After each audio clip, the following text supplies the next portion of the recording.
Number 17, that's Cooney. Oh, great tackle. And they've got it back, lost it and got it back. And they seem to have room over here now, and it's maybe opening up a little bit and more now because they're having to commit a little bit on Dock IT, but that dropped onto the crossbar as you saw, and the goalkeeper happy to come out and support his team, and they may as well go for broke.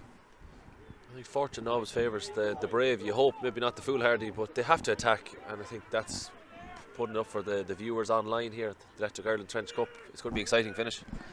I think our stream went off there for a minute. Sorry about that. We must have lost connection there for a minute, but we've got it back quickly. That's the important thing. Sorry about that. But we are on again now. 2-7 plays 8. 5-point lead for TUS Midlands in Athlone. Dundalk AT in the white with a band of yellow, needing to do something a little bit special. Their management, by the way, as I said, Eamon McEnany, he's got Shane Lennon in with him. And the GDO is Aoife Gregory. And Owen Woods is there, who was a Trench Cup captain when they won it with IT Blanche in 2013. So he'd be on for a rare enough double. But at the minute, it's looking like TUS Midlands. They're managed, of course, by the Galway man, John Donnellan. Is that gone over? Looks pretty good from here. Is it? It is. The flag has gone up. That's a really nice point from a really tough angle. And it's got it back to 4. And that's a good response from them.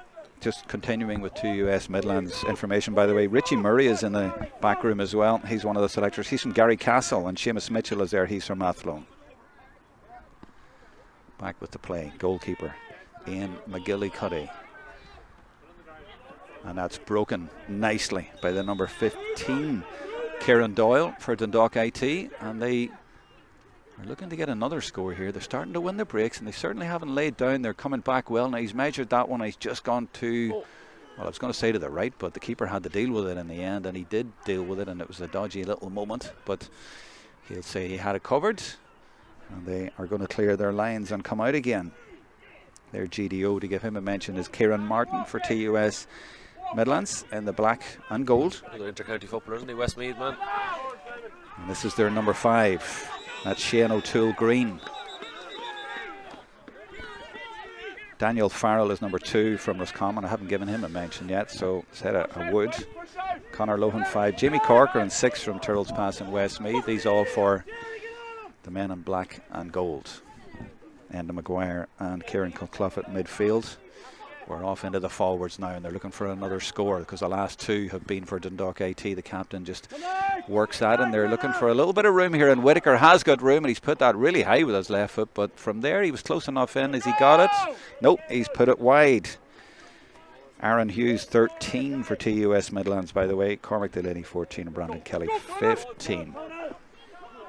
That's a good kick out, and it's taken out about 6 or 7 players, and as you see there, Cal Flynn is trying to make up the ground to get back there, hoping not to get hit on the break, but Dundalk IT aren't moving it quickly enough really to get in behind, and they've allowed TUS Midlands just to filter back there. I just wonder, will the fact that these teams had a game yesterday filter into the last 15 minutes or so in this game, because it might just open up. And if Dundalk IT get a goal, well, it could certainly make it very, very interesting. But TUS Midlands look equally capable. That's a lovely ball again in behind, and this time it was by Shane O'Toole Green, the Offaly man, but it hasn't come to anything. We're in the last quarter. Plenty of time for Dundalk IT. And TUS Midlands haven't scored since the second goal. And now the goalkeeper's playing around the middle of the field. And they're spraying it around nicely, and I just note, Kieran, that it looks like TUS Midlands are just labouring a little bit to cover the ground, shall we say. Absolutely. That's we queried. We said, would they retreat back or would they push out? They've definitely retreated back. Is it fatigue? Is it tactical? Maybe a mixture of both. But they've definitely invited the pressure, and Dundalk are bringing it. So it makes it interesting, doesn't it? I know people say you shouldn't play twice in 2 days, but it is a real test, and it's different than you would have the rest of the year. And the players get away for a couple of days, and it's a bond that they remember for a long time, especially if they win. A foul off the ball there, I think, but the referee is watching it. He's got eyes in the back of the head, and he just waves and says, get on with the game. And TUS have it. They have that 4-point cushion.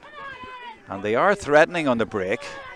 And I'm looking way up camera, off camera here, and I see their number 15 is up there in his zone, and he is being held at times, and then the umpires have a word. And by the way, I spoke to the umpires at halftime, and they are connected. Remember you were saying in the first half that Seamus didn't go in. They were talking to each other.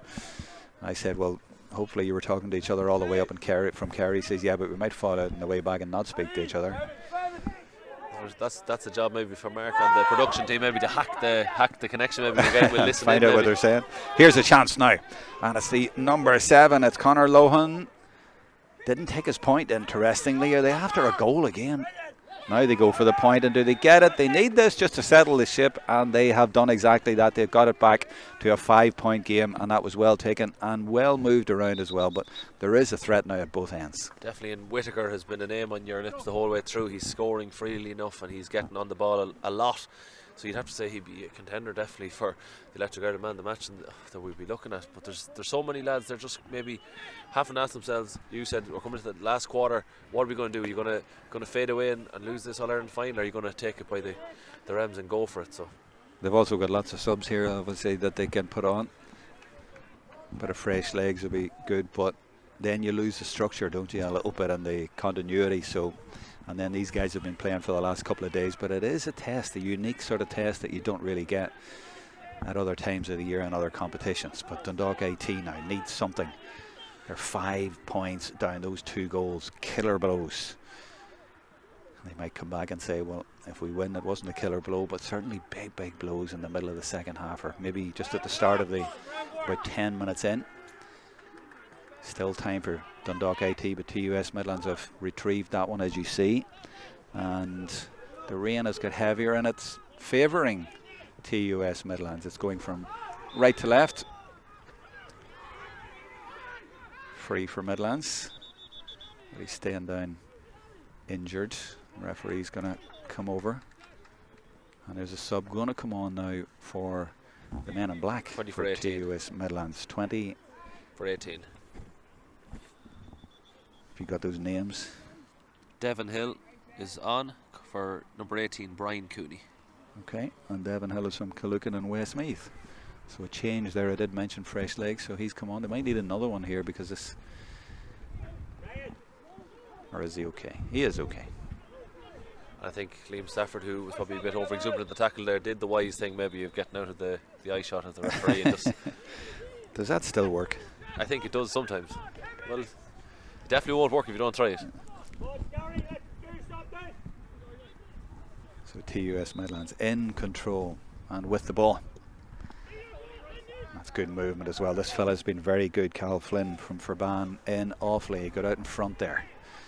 They do look pacey. I know I've said but those boys might be tiring a little bit, but of course it's always easier when you're winning. They look a little bit more energetic, and that has slipped in behind. There's a chance of a score. I think he's gone to the right though. Maybe took a deflection, although one umpire seems to be giving it, and he has given it. And it is a point. Hard to see from our angle here. I'm at ground level. The camera's a little bit higher, but the umpires, no hesitation, and we're back to a 6-point game. Just Devon Hill, the man just on, influenced the play brilliantly. Takes his mark and then goes at pace. That's Paddy Johnston. 22 is Conal McCall. Johnson wants it again. McCall still has it. 22 and 24 there, trying to work their way through, and then a little nudge comes in. And the referee is not happy with that. It's from Kieran Culclough. And the referee is given a free in. And I wonder, is he going to take further action? It was one of those little nudges that was just accidentally on purpose, Kieran. Possibly.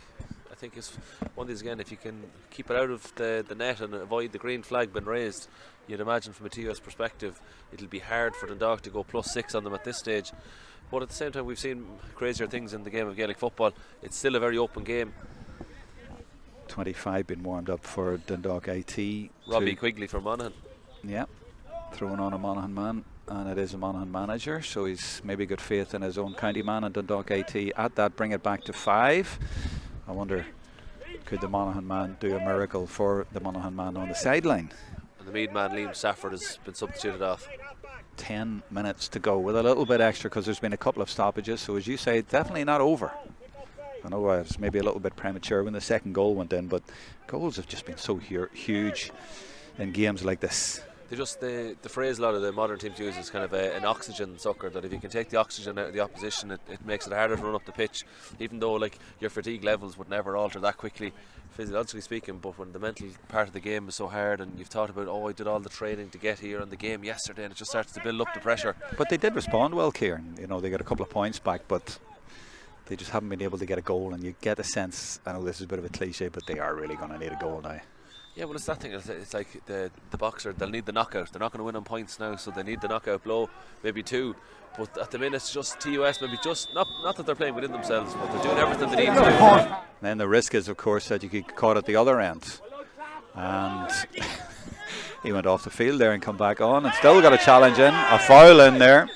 He nearly took a couple of men out on the sideline. The referee's not happy with him. I thought he was coming for me at one point. Well, I was he's very lucky that he got out of the sideline. I think the way the route he took was a congested field, so I think he did well to get out of there. But the risk, as to say, is that TUS could go up the other end and get a score and completely kill it, but they have to take a risk at this point. So Dundalk IT, where's their goalkeeper? He's loitering with intent on the far side. Don't think they're going to need him just yet, but they're injecting pace through the middle, and that's really good play, and taken off the shoulder as well by Kieran Doyle. Oh, it's intercepted though, and here now is the danger. This is what I was talking about. TUS could hit them on the break and completely kill the game. And they've given it to their speed merchant. They've given it to Whitaker from Tubberclare in Westmeath, and he's been torturing them all day, and he just brings it back and is nice and composed there, and brings it back to Flynn, who's been very good. He'll be one of the contenders for you, Kieran, when you're picking player of the match. Just transferring that responsibility over to you there. I might give you a hand, but I'm going to leave it with you. And of course, the audience at home, if they have any suggestions. Yeah, good point. Yeah, I'll keep an eye on the YouTube there, so leave a message on the... So we can blame the populace then as well. No, that's what you're about. I thought you were looking help. Oh no, well, the same thing. It's not. I'm only messing. 5 or 6 minutes to go. 8 minutes to go, actually. It's like the late show. You can text in and prize, you can just put it in the live chat there and give us your contender for a player of the match. Give us a couple of names on either side. A few obvious contenders, of course. And we're not finished yet. Game not over yet. TUS Midlands. He went down. Has he got us free? I think he has, It's going to be free in, and the referee's moving it forward. You always know that there's been a bit of chat there the way he moved it in, and that's basically a point. I think so. Descent, it's one that I just the top players just don't engage in it. It's just silly at this. I know it's frustration, and they're young lads, and they're thinking again. It's been a hard road to get here, and they think the ref is out to get them. Sometimes the siege mentality can be there, but it's just from a football point of view. You're giving the score. You're removing the error completely from the kicker, and it's nearly a gimme.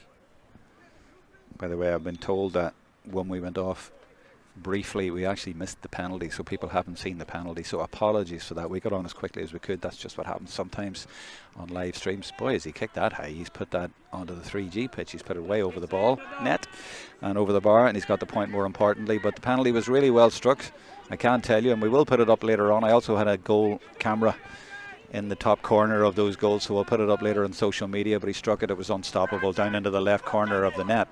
No keeper was saving that, so put it in really well, and it was Brandon Kelly, wasn't it? It was Brandon Kelly. Yeah.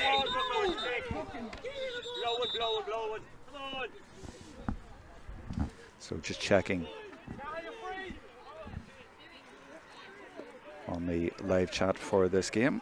So as I say, feel free to leave your comments there and your contenders for player of the match.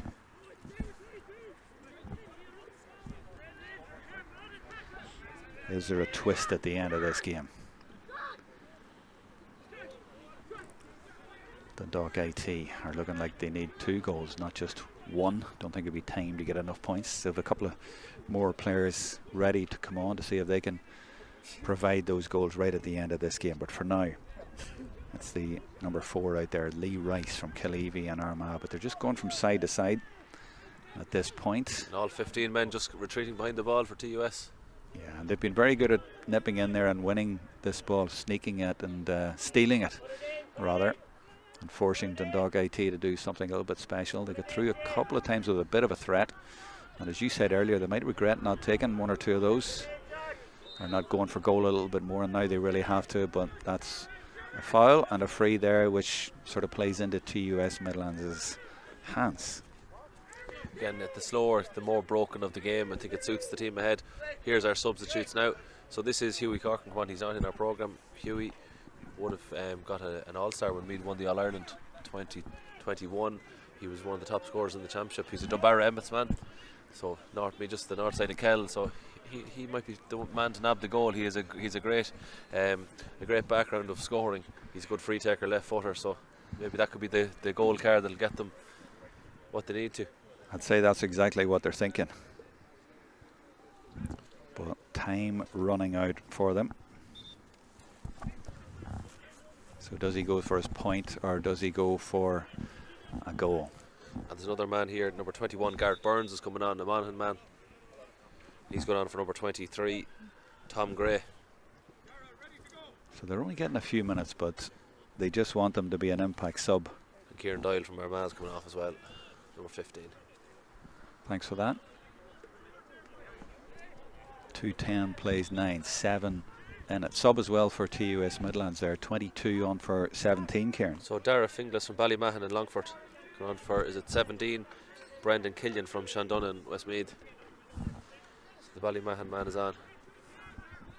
Yeah, eventually he's going to get to take this free. He's had a long time to wait and he is going for a score. That should curl in. It doesn't curl in. It goes to the left, but doesn't come to anything, and they don't get anything out of it, and that's pretty much that, you'd imagine, Kieran. Yeah, and that was 56 minutes gone. Kieran Carney there, and the service officer for Colorado just gave me the notes. So he said, make sure we have the man the match, but we were already ahead of it. We were discussing it. So go on then. I think we can talk about it now. There's 7 points in it, barring a miracle here. No, definitely the contenders, like for the Electric Ireland Trench Cup man the match. Now, unless people have in the comments, there's probably the TUS. The two that definitely stood out for me was the number 11, Cottle Flynn from Fermanagh and Offaly, and possibly Whittaker, number 10 from Tupperclare, Matthew Whittaker. They're probably the two that really stood out. And in fairness, the goalkeeper, definitely Ian McGillicuddy, the Beaufort man, did all he needed to, made the saves. His kickouts have been very good. His kickout led to the penalty, so you'd have to have those three at least in the front runners in the race. And that pass though for the first goal, that was the moment of magic that just unlocked the defence, wasn't it? That was the magic moment of the game. Definitely. Perry Como there, the magic moments, you know. How do you remember Perry Como? Come on. Your parents must have had the album still from years ago. And the man that wrote the song, I can't remember him, he passed last week. Oh, Bert Bacharach. Yeah, that's what I remember. He wrote the song Magic Moments. Kieran, do you realise there's students of 18 years old listening to us and wondering what are they talking about? Students of history and good taste surely too, in classics. Absolutely, yeah, absolutely. But the young ones these days, no idea what we're on about. If it's not a remix, you know. Well, there's probably one out there on Spotify if you go looking for it. True. It'll be on TikTok. Now TUS Midlands just keeping possession, 57-58, nearly in the 59th minute of this Electric Ireland Trench Cup final. Looked like he was going to go for it from the right hand side there, and he's trying to nip in behind, and that's a pretty obvious foul, and it's going to be a free in. He's protesting it again. Doesn't learn their lesson. No, and I think at this stage maybe it's moot that they're giving. I think it's just maybe venting, but it's just very clever play by the forward. He's taking him on. Like, it's the aggressive play you need. They realise that if you don't foul me, I'm going to go by you. So you have to. That's a black card, I think, too, is it? Yes, the black card probably for aggressively remonstrating with the match official, could be it, or the pull down, whatever way you want it. I saw one last year. Was it the year before? A black card. It was a player. His team had scored a goal, and he was put off right away for a black card. And it's going, what was that? It was because he went into his opponent's face after he had been fouled in the build-up, and they got the goal, and he celebrated, shall we say. To use abusive or provocative language or gestures to an opponent. That's the quote-unquote. Yeah. I think he was trying to say, you may have fouled me there, but we prevailed and scored our goal. But he said it in a little bit more colourful language near the referee, and he gave him a black card for it. He put him off. So they'd got a goal, and I'm thinking, well, what has he done wrong to get a black card? But that's exactly what it was. So, yeah, that can happen. So TUS Midlands, Athlone, on the verge of winning the Electric Ireland Trench Cup. In the rain here in Waterford, hopefully we won't have too much more rain this week. There's a lot of great games and great football and hurling set for this week. And, of course, a great game coming right up on TG Cahir. It's the Sigerson Cup final. And this is the secondary competition to the Sigerson. Now, that's easily met and punched away. Anywhere but here, I think, is the message, I think, for the full back line. Exactly. Just get it out of here. So the next pitch to us, alongside us, parallel to us here, is where the Sigerson Cup final, UL against UCC, is coming up live on the TV. So that's your Wednesday night sorted. We're in added time. 2-11 plays 9 and 8 point Here's game. a substitution for TUS. Number 19, Mark Gibbons from Gary Moore in Mayo, is coming on, and the number 15, Brandon Kelly from Milltown Pass in Westmeath, is coming off. Milltown Pass, and he came up with a magic pass. Should have used that line earlier, shouldn't he? That he was the guy who hit the pass in for the goal. But yeah. Was not the other way around. Was not Cottle Flynn, number 11, hit the pass. 2:15. Was it Kelly who put it in? Or, oh, maybe you're right. It was Kelly who scored the penalty. Yeah. Oh, that's what it is. Yeah, sorry, you're right. Giving him a credit for that.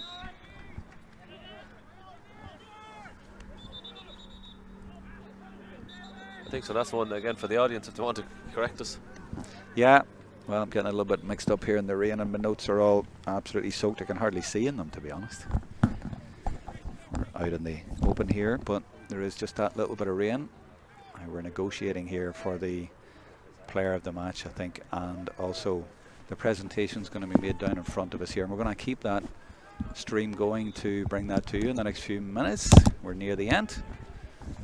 62nd minute, done and dusted for TUS, and level at half-time, 6 points all, but I just felt they were slightly the better team in the first half, and those 2 goals sort of killed the game a bit in the second half, but they have been better overall. I remember saying, Kieran, at one point they were winning so many of the kickouts at either side. They were just a little bit sharper and a little bit better, and they have prevailed as the game has gone on. Would you agree? Yeah, and more black cards, I think, here, aggressively remonstrating. I think it possibly is the penalty that's been imposed. But yeah, TUS, and from yesterday, like looking at both semi-finals yesterday, Dundalk were the slight favourites, definitely, for today's final. But then, we said TUS were down so much against their counterparts in the Midwest, and they probably showed the better resilience over the 2 days. And sometimes maybe your strength of character and your resilience can get you through a lot, and they probably just had the key moments where they pushed and just got there. The 2 goals within the minute, the 90 seconds, that's really been the change of the game. Well, they say it's better to have a tougher semi-final, and they really had a tough semi-final, and it stood to them today after a tough first half here. They have come through, so they've shown remarkable resilience and a lot of quality as well. The goalie gave him a little kick, but it was only a little one. I think so. Just a bit of silly stuff, and the referee wisely just said, get on with it. I'm not going to stop the game for that. Dundalk AT still persisting, though, deep into added time, trying to get through to salvage something from this game. It's hard because, well, there's always the super moment, but they just probably, the goalie's up the whole lot. They're going to throw the kitchen sink at it.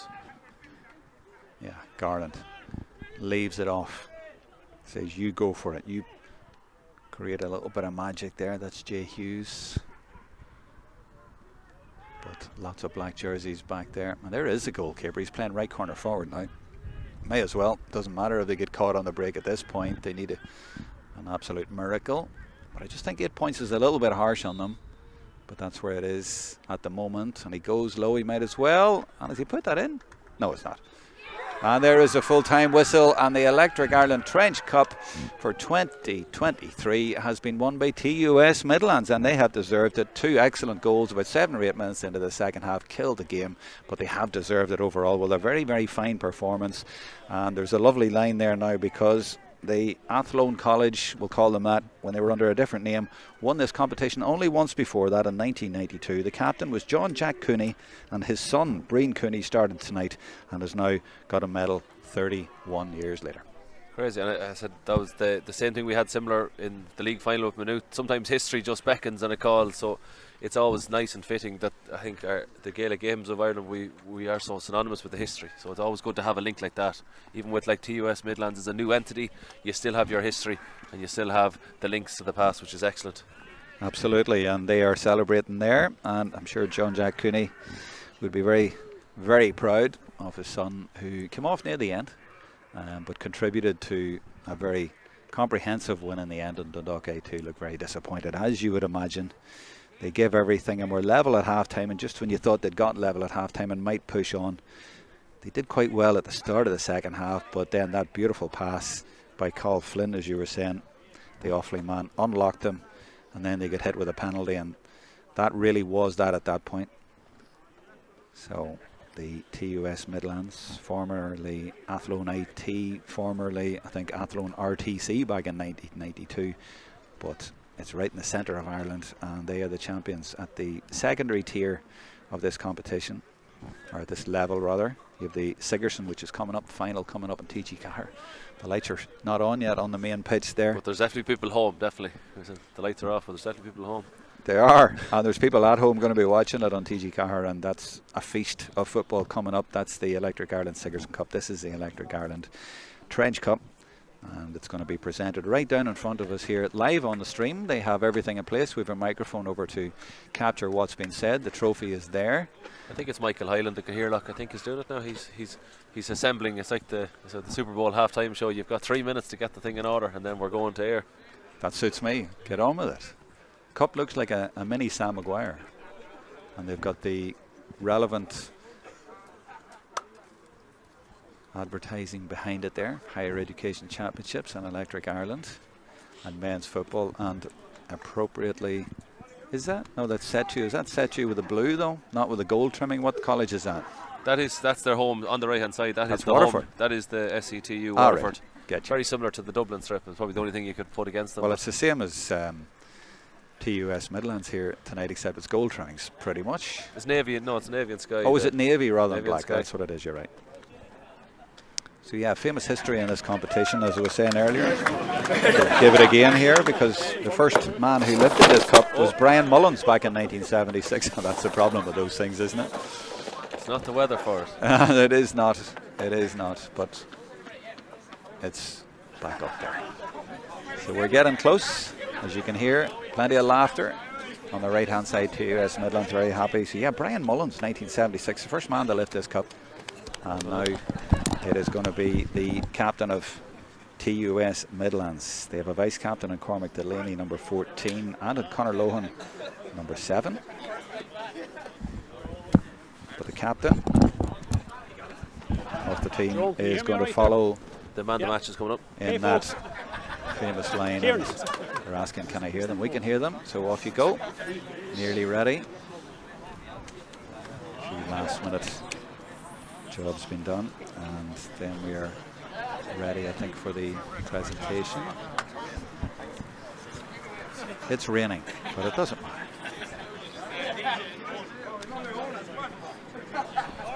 I think I got to decide the man of the match. I think because go I on, was asked. go on. Oh no, I don't want to break the suspense. I think anyone watching at home is persevering with us.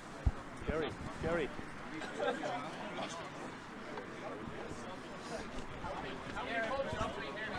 A little bit of a hold up for some reason, but the presentation is imminent. Who have they lost? They're just looking, I think, for a cup for the man of the match award. Oh, the man of the match award. There he is in the box there. Jerry Oh, Tully, it's in the box. Jerry Oh, Tully, that old thing. He's under the Ard Corla, the Central Council delegate. He's just gone to get it. Captain of TUS Midlands is Shane Allen, number 4, by the way. Athlone man.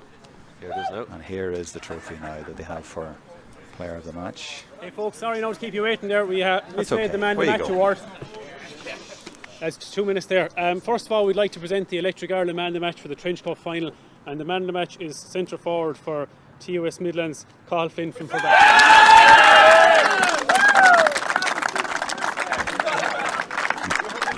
I think they approve. I was right. Is that what you're saying, John? Yeah. Mike Hyland, chairperson of Higher Education. Just go on and wait because the goal is dollar and stuff. Cliff of Bra Sport Tool and new. Folks, I'd just like to thank the two teams for a fantastic sporting game. Hard luck to DKIT. You were coming into this as favourites, but you met a very strong and determined TUS Midlands team here today. I'd like to thank Seamus, our referee, and his team of officials. They officiated the game very well.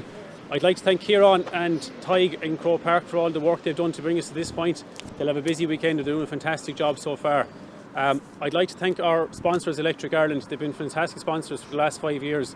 We look forward to working with them throughout the future. They've brought an awful lot to this in terms of streaming and publicity and all that, and this match was streamed again tonight, so we'd like to thank our sponsors, Electric Ireland. And finally, this is the first final we have here of the weekend. We'll have a good few to go. I'd like to thank all the crew here down in SETU Waterford. You see yourselves, it's a fantastic facility here, fantastic pitches. and we're looking forward to a great weekend.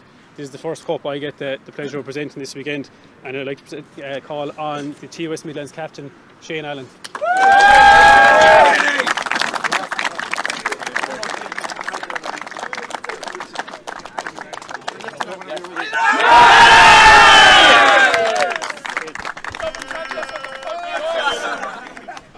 Just first of all, I'd like to thank Dundalk. We've had a serious battles with you over the year, lads, and we've massive respect for you, and just best luck in the future, and thanks a million.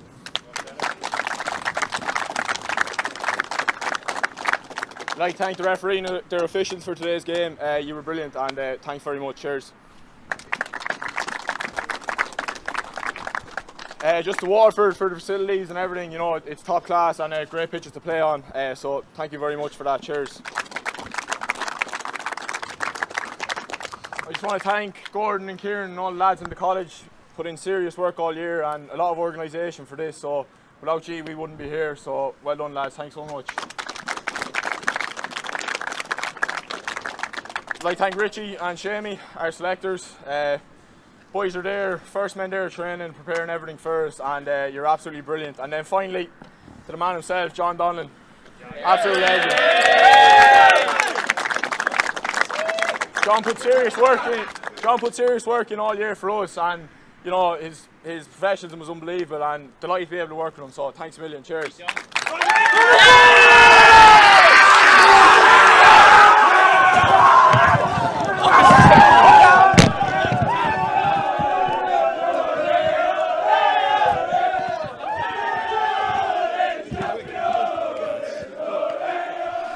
Well, to be fair, Kieran, they hadn't won the Cup since 1992, 31 years, so you can understand them getting a little bit carried away there. Absolutely, it's wonderful scenes to see, like it's scenes you love to see, and just the excitement is palpable here and there. The atmosphere is unbelievable here. I'd say it actually does come across so well on the stream, and it's just the way it was done, and I think the way the captain spoke, it was brilliant to see, and you could just feel the genuine love of third level games in it there. It's just unbelievable stuff. You absolutely can, and it's not just the young lads, it's the managers. He mentioned John Donnell in there. There's also Richie Murray in there from Garrycastle and Seamus Mitchell from Athlone, and they are so happy to win that. And as you say, it's just a love for this level, and that is what's coming through, and that's an important message in 2023, isn't it, in case anybody isn't getting that. Yeah, as Michael, our chairman, said, like Electric Ireland have brought this to a whole new audience with streaming, like, and your team and production team and Mark and Jerome here, unbelievable like standard of streaming that around the world, across Ireland, there's thousands upon thousands, into the hundreds of thousands for the year watching our games. And if you can't see the importance of the third level college to the GA world, like we're in the middle of a massive university here, and we're the premier sport. There's other sports going on around us, and they're on the back pitches and they're on kind of the sub-stand or whatever, but the GA is front and centre in all the universities in Ireland. And if somehow there was a move for the GA to move that, it wouldn't be, you know, it would be counterintuitive for the GA to give up the premier slot in Ireland in our third level institutions. Absolutely, and you just look at the faces and you look at the history and the Roll of Honour. I'm going to close with this, but I mean the names down the years. I mentioned again, Brian Mullins, the first man to lift the cup, Pat Spillane the second year. Did they go on and do much? You know, Kevin McCabe, Tomas Corrigan 2011. I mean, these are guys that have been here. Colin McFadden, Player of the Year. So these are guys who learn their trade here and they play for their colleges, and it's fantastic that they do, and it's quite unique for them to be playing at this sort of level, you know, for a sport to have guys playing at that sort of level for colleges. I mean, Michael Murphy 10 years ago won the All-Ireland, lifted Sam Maguire. 3 months later he's playing out in a college field. I mean, you wouldn't get it anywhere else, but it's magical. Again, it's an absolutely fabulous sector of the GAA. It's something we should champion and cherish because, again, as you said, these people all return to their clubs. They raise the standards of club. They go to their counties, and you see the camaraderie even of players from different counties after the game. They'd be hugging and shaking hands with colleagues they went to college with. And you remember these days, as any, like there's only probably the club All-Ireland final is probably the only one that probably is higher nearly for the camaraderie because it's the lads you played with from 7 or 8 years of age.